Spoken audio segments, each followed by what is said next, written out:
Alright nomads, so this short is about a small yet very important thing that we people who love to tour on our motorcycles generally think about installing on a motorcycle. Handlebar risers. Nobody really talks about the disadvantages of using handlebar risers. So here I am going to talk about disadvantages of handlebar risers and what could be some possible alternative solutions to using a handlebar riser. It is true that using a handlebar riser, you're going to be able to sit straight.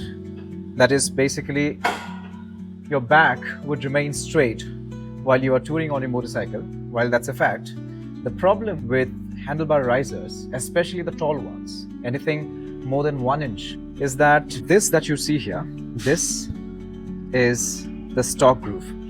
This is where the handlebar is supposed to be sitting on. And you might have noticed that even in my case, I have a handlebar riser in place, which is compared to the stock groove, which is here. Compared to that, it's slightly raised. It's about 1 inch in height and slightly moved towards me as a rider. Most commonly, we seek to use handlebar risers if we do not have an adventure motorcycle and we want to adventure tour on our non-adventure motorcycles. Why handlebar risers are not recommended is because torque is basically force times the distance from the center. Now, in this case, the center is the original placement where the handlebar is supposed to sit.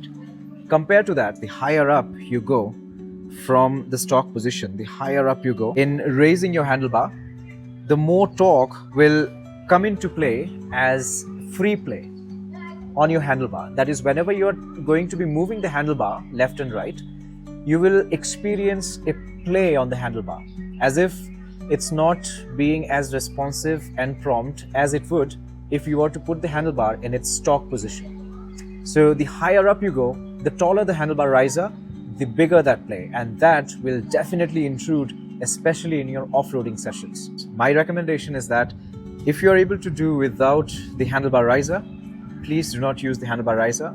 Instead, use a taller handlebar, because a taller handlebar would avoid the involvement of multiple mechanical parts, so the possibility of a free play would be much lesser.